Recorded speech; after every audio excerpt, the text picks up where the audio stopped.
Algérien, il s'agit donc de Omar Rassim, Allah yarhamou. Et pour nous en parler, nous avons son arrière-petit-neveu. Il s'agit donc de Monsieur Abdelrahman Ali Khoudja. Bonjour. Bonjour. Comment ça va? Ça va, je vous remercie. Alors on pourrait développer tout cela pour dire que vous êtes aussi le fils du grand miniaturiste et artiste peintre algérien Ali Khoudja. Absolument. Donc, et surtout parler de cette dynastie donc des artistes et qui ont fait énormément de choses pour l'Algérie. Tout à fait. Tout à fait. D'abord, je voudrais vous remercier pour votre invitation qui me permet de parcourir le long chemin culturel, politique et religieux de Cheikh Omar Rassim, Allah yarhamou. Ma conférence portera sur cet illustre personnage, mais parallèlement à cela nous fera rêver parce que nous parcourons un peu un long chemin sur le vieil Alger, de la fin du 19e siècle jusqu'à la moitié du 20e siècle. Voilà. C'est une conférence que j'ai eu l'occasion de donner il y a une dizaine d'années, mais cette fois-ci avec de nouveaux documents, avec de nouvelles œuvres. Nous revisiterons Omar Rassim, mais sous une autre vision. Voilà, une autre vision. Et quand on se penche sur justement ces personnages, parce qu'on peut dire que c'est des personnages, tellement qu'ils ont laissé des traces indélébiles sur la culture algérienne, c'est impressionnant de parler donc de leur statut surtout, et leur travail. Leur travail et surtout l'enseignement qu'ils ont légué aussi aux jeunes générations. C'est non seulement impressionnant, mais c'est aussi une lourde tâche que de faire revivre notre patrimoine et de le faire connaître aux jeunes générations. Je voudrais vous raconter une petite anecdote. La première fois, comment j'ai été amené à parler de Omar Rassim, j'ai interrogé dans des cadres familiales, dans des rencontres, de nombreux jeunes, dont particulièrement des lycéennes qui étaient au lycée justement, qui portent son nom. Et quand je leur posais la question, vous êtes lycéenne au lycée Omar Rassim, connaissez-vous qui est cet illustre personnage qui porte le nom de votre lycée? Je peux vous dire que sans vouloir être critique, mais plus de 80%, peut-être même 90% des jeunes ne connaissaient absolument pas Omar Rassim. Certains m'ont dit c'est un boudjahad, c'est comme ça, ou un sport. Une m'a même dit c'est un sportif. Et les rares jeunes enfants, filles ou garçons, les très rares jeunes enfants qui m'ont dit Omar Rassim, c'était un artiste ou c'était un homme politique, je leur ai dit, qui vous l'a dit? Alors tenez-vous bien, c'est pas leur père, mais c'est leur grand-père. Donc ce qu'il y a, c'est un peu, comme vous dites, on ne voudrait pas être critique, mais ce qu'on voit, c'est que la culture algérienne au jour d'aujourd'hui, elle est plus portée par les anciennes générations que pour les nouvelles. Et ce qui m'a dit, je me suis dit, il faudrait quand même faire quelque chose pour faire découvrir pour les jeunes et refaire découvrir pour les plus anciens ce personnage. Voilà, et surtout la richesse de notre culture. Alors, il faut raconter un petit peu, pour se recadrer un petit peu, donc qui était Omar Rassim et aussi Mohamed Rassim, son frère. Donc, ce sont donc les oncles, les grands-oncles maternels de votre papa. Tout à fait. Voilà. C'est pour ça que vous vous intéressez tant, bien sûr, à cette histoire et surtout à la peinture et à la culture algérienne, parce que c'est une véritable richesse dans la famille. Quand on est héritier de cette histoire, il faut la préserver, pouvoir aussi la transmettre. Absolument. Voilà. Alors, on le voit à l'image, c'est cela? Là? Vous le voyez? Oui. Omar Rassim. Oui. Voilà, Allah yarhamou. Lui qui était donc toujours dans la tradition, l'élégance et tout, il a été dans une école coranique aussi. Il a été dans une école coranique tout jeune. Ensuite, il a récité les versets du Coran à Jama' Safir. Et il faisait l'appel à l'Aden, à la prière pendant le mois de Ramadan. Et jusqu'à la fin des années 60, au début des années 70, la télévision algérienne, justement, passait encore, à l'heure du Maghreb, elle passait l'Aden de Omar Rassim. Et justement, ça aussi, c'est un travail que je voudrais faire, c'est retrouver au niveau des archives les enregistrements. Voilà. Et bien nous aussi, on fera une recherche. Alors, en parlant justement de ce legs, surtout très important, on parle aussi de sa passion qui était la peinture, mais aussi il était passionné par l'écriture, passionné par le journalisme. Il était un des précurseurs du journalisme algérien. Absolument. Il faut savoir que Omar Rassim a été peut-être le premier journaliste algérien. Il avait lancé une première revue, le Jazaïr, qui malheureusement n'a pas pu marcher. Elle a été interdite par les autorités coloniales de l'époque à cause de ses écrits, bien sûr. Ensuite, il a fait une deuxième revue qui s'appelait Doul Fiqar, du nom de l'épée du Khalif Sid Ali. Et cette revue, au bout du 4e numéro, cette revue qu'il finançait lui-même, qu'il écrivait, il calligraphiait. Parce qu'il travaillait dans une maison d'édition, dans une imprimerie. Pas beaucoup. Voilà. Au départ, il était jeune. Il a travaillé un peu dans une imprimerie et c'est ce qui lui a donné le goût de l'écriture. Puis il a été formé aussi, n'oublions pas, que son père, Ali Rassim, et son oncle Mohamed Rassim étaient déjà des artistes de renom dans le vieil Alger de leur époque. Ils étaient sculpteurs sur bois, calligraphes et décorateurs sur bois. Donc il a baigné lui aussi, ainsi que son frère Mohamed bien sûr, dès leur prime enfance dans le milieu culturel. L'atelier de leur père était fréquenté à la fin du 19e siècle, au début du 20e siècle, par tous les notables algérois. Ensuite, comme je m'excuse, je suis un peu passé d'un thème à l'autre, Omar Rassim, par ses écrits, vous savez qu'il a été condamné à mort. Sa peine a été remise. Il a même fait de la prison. Mais il a été condamné. Il a été condamné à mort.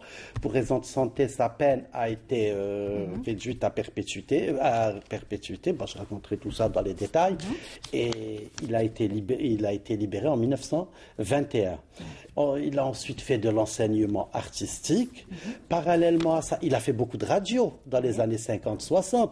Il animait des émissions à la radio algérienne avec ses... je m'excuse...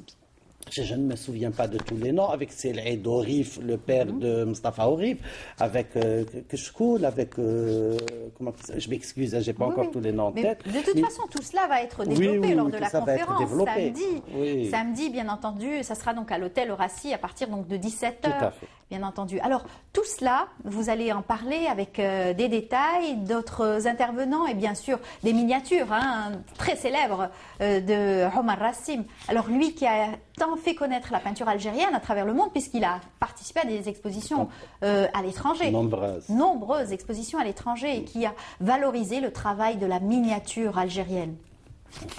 Et malheureusement, le seul regret de Omar Rassim, c'est que lui qui a tant milité et tant écrit pour le recouvrement de l'indépendance de notre pays.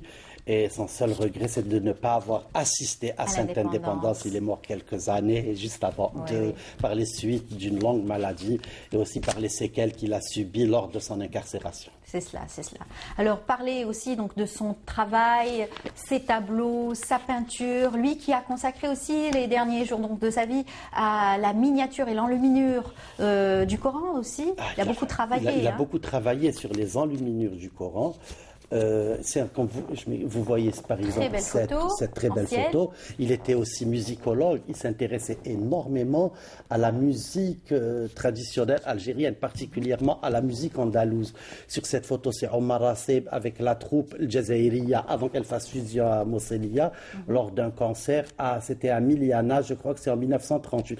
Voilà, je ne vois pas très loin, mais vous avez sur la photo les frères Fakherji, vous avez sur la photo Mustafa Samsom, le père de l'illustre peintre puis, je crois que c'est la photo où il y a aussi le père qui était tout jeune, il avait 16 ans, de votre collègue Nessiba Jaïdir. Son père était tout jeune, Hamidou Jaïdir. Il avait 15 ans, il jouait déjà de la mandoline avec eux dans la troupe. Tout à fait, une belle photo qu'elle va peut-être garder, elle aussi. Elle va vous demander une copie, probablement, si toutefois elle ne l'a pas.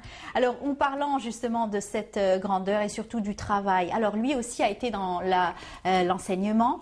Il a enseigné la miniature à d'autres artistes qui sont devenus grands artistes et des élèves connus à travers la place d'Alger et bien au-delà même. Oui, ça a été le professeur de nombreux élèves, comme vous le disiez. Bendeber aussi. Bendeber, Ghanem qui vient de nous quitter il n'y a pas très longtemps, Allah yarhamou, Temmam qui a été son élève, mon père qui a été son élève, Mahiddin Boutaleb qui a été, et aussi l'illustre artiste algérien qui a été son élève à l'origine, parce que je parle de Mohamed Issiakhem avant de faire l'école. Alors sur cette photo, Vous avez aussi, sur cette photo, c'est Sid El Madani, c'était la rencontre, la rencontre des libéraux européens et des intellectuels musulmans. Vous avez Albert Camus, Abdelrahman Djilali, Omar Rassim, Emmanuel Robles, et à côté, c'est Malik Ben Nabi. Que des grands noms, justement. Alors lui, il avait toujours tarbouche. Toujours. Il mettait le costume traditionnel et toujours élégant. Jeune, il portait la tenue traditionnelle avec sa lunette de snifa, etc. Puis à partir d'un certain âge, il portait ce qu'on appelait la tenue des jeunes turcs, le costume avec le tarbouche, la chéchia typiquement algéroise. Voilà, typiquement algéroise. Alors encore une fois, d'autres photos qu'on revisite avec vous, bien sûr. Ça, c'est Omar Rassim avec Shirla. Là, je ne pourrais pas vous aider. Si. Moi. Écoutez, je vais vous le donner là. On va y revenir, bien sûr. Alors, en tout cas, toujours bien entouré de tous ces hommes politiques. Voilà, vous l'avez ici peut-être. Vous verrez mieux. Non, mais je le connais. Je l'ai au bout de la langue. Là, je viens de. On va la laisser. Ça va vous revenir probablement. Alors, en marge donc de cette belle rencontre que vous allez animer autour de Omar Rassim samedi à partir donc de 17h à l'hôtel Récit, vous allez parler aussi d'une rencontre portes ouvertes au niveau donc du Rotary Club. Oui. Samedi à l'hôtel Riyad, le matin. Effectivement. Attendez, alors là, ça c'est une surprise. Oui. Alors cette photo, franchement, je ne m'attendais pas à la voir ici.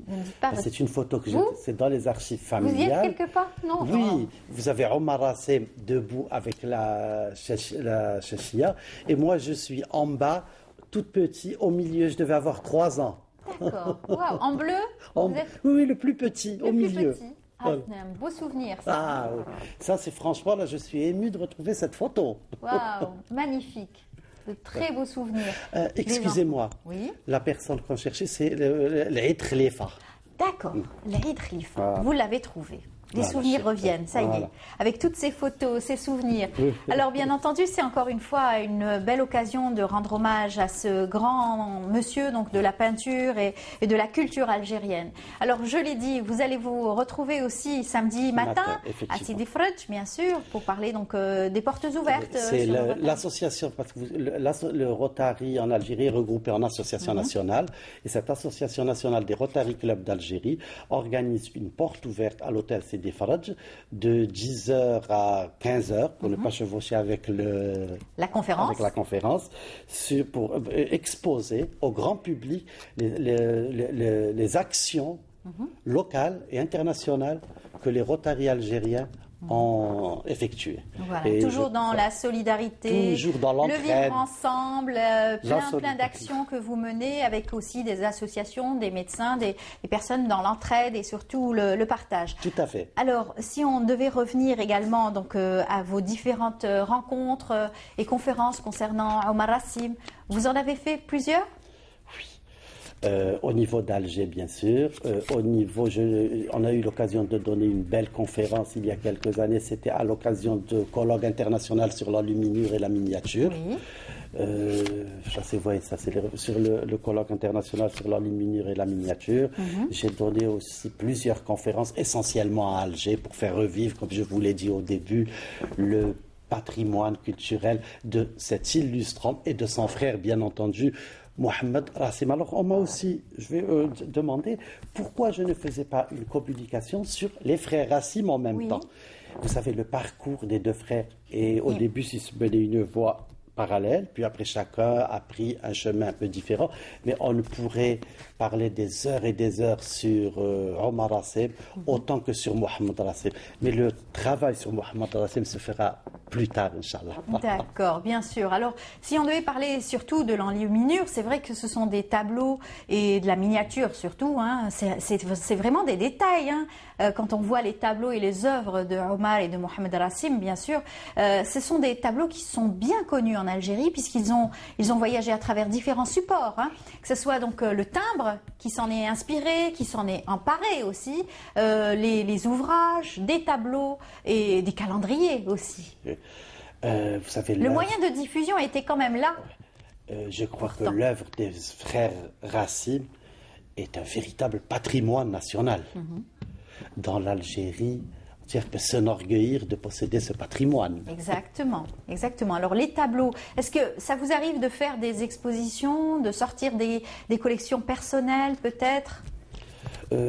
Pour vous dire réellement des tableaux, des œuvres des frères Hassim, nous n'en possédons pas malheureusement, mais tout le monde peut les admirer, les œuvres de Omar Hassim au musée des Beaux-Arts, au musée des arts traditionnels qui se trouvent au Télémy en face de l'école des Beaux-Arts, et les œuvres de Mohamed Rassim, vous pouvez les admirer au niveau du musée des Beaux-Arts au Hama.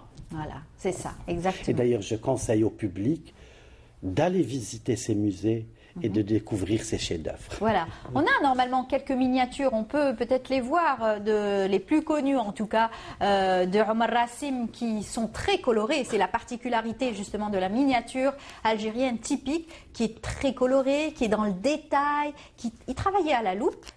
Il travaillait à la avec des pinceaux infiniment petits. L'œuvre de comment travailler Omar Rassim, je ne peux pas m'en souvenir, j'étais trop jeune à son décès, mais je peux vous dire que j'ai eu maintes fois l'occasion de regarder son frère Mohamed Rassim travailler.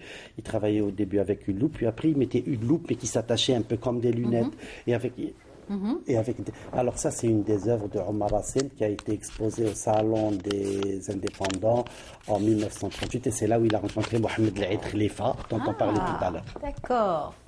Regardez la luminosité, comme elle est belle et transparente, avec l'enchaînement des couleurs. Voilà, bien sûr. Et toute l'enluminure, la frise, tout l'encadrement qui était extraordinaire, exceptionnel. Alors là, et c'est encore enseigné, hein, ces techniques-là sont enseignées. Quand on fait l'enluminure, c'est tout un chapitre, tout un module. Hein. Ça, c'est aussi une des œuvres de la même époque. Voilà. Très utilisé aujourd'hui. J'oubliais le nom de l'artiste qui, lui, a étudié et a travaillé avec son maître, qui était Ibn Debber, qui aujourd'hui est un grand miniaturiste algérien. Il travaille sur le bois. J'oubliais son nom. En tout cas, on le salue. Il vient souvent sur notre plateau, qui est aussi dans la sauvegarde de notre patrimoine. Il cite souvent, très souvent, ses aînés. En tout cas. Alors, on parle beaucoup de Omar Rassim, on parle beaucoup de cette conférence. Elle va s'articuler en combien de volets? En 3 volets essentiellement. C'est les 3 grosses parties de la vie de Omar Rassim. Il a eu son premier parcours qui était un parcours politique, suivi d'un parcours religieux et d'un parcours artistique, bien entendu. Et tout ça, sur tous ces parcours, il y a eu toujours sa vie d'écriture et sa vie de journalisme et d'écriture. Il a toujours écrit toute sa vie. Tout à fait. Il était parfaitement bilingue, puisqu'il a fait la médersa français-arabe. Exactement. C'est en tout cas une belle richesse. Son parcours était vraiment très riche. Est-ce que vous avez hérité de cette plume dans la famille? Ce savoir-faire, les Khoja, bien entendu, avec votre père, et puis peut-être des descendants? Ma sœur, pas un petit peu. Oui. Moi, pas du tout. Mais vous êtes plus dans la médecine. Hein? Et je m'initie un peu à l'écriture, sur certains articles, sur le patrimoine. Je m'intéresse beaucoup et j'écris. J'écris sur les frères Rassim, j'écris aussi sur le patrimoine culturel et historique du vieil Alger. Très bien, très bien. Mais il n'y a pas un petit-fils, un arrière-petit-fils qui est dans la peinture, non? Non, pas. Ben, j'espère qu'il y en aura quand même pour perpétuer le nom. On le souhaite. Inch'Allah, Inch'Allah. En tout cas, ça a été un plaisir que de vous recevoir. Celle-ci?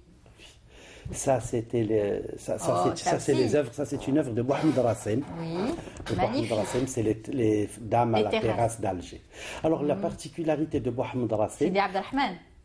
Ça, c'est, excusez-moi, non, c'est les terrasses de la Casbah.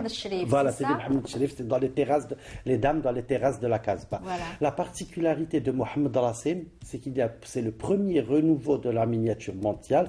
Avant Mohamed Rassim, à partir des miniatures persanes et jusqu'au 19e siècle, il n'y avait pas de perspective dans la miniature. Et l'innovation de Mohamed Rassim, c'est que ça a été le premier artiste dans le monde à faire entrer la perspective dans les miniatures. Waouh. Et ça donne une autre dimension après. Et ça complique les détails, oui. Surtout. Voilà, en tout cas, c'était magnifique. Et j'espère que la conférence sera aussi riche justement à travers cette panoplie donc de travail et surtout des peintures de Omar Rassim que vous mettrez en relief, bien entendu, à travers son parcours. Je voudrais, avant de terminer, remercier le Rotary Club Alger les Jasmins, ainsi que sa présidente, qui ont permis de mettre à disposition leur savoir-faire et d'organiser cette conférence pour faire revivre encore cet illustre personnage. Je voudrais vous remercier encore une fois. Merci beaucoup, Monsieur Abdelrahman Ali Khoudja. Je rappelle que vous allez donner une conférence justement samedi à partir donc de 17h à l'Hôtel Roissy. Pour plus de détails, bien sûr, le public sera invité. Merci encore une fois. C'est moi qui vous remercie. Et à très bientôt. Inch'Allah. Voilà, je rappelle aussi une autre information, puisque Nessiba tout à l'heure avait oublié de la donner. Il s'agit donc d'une belle exposition de l'artiste Sofiane Dey, qui est originaire de Betna. Il exposera à partir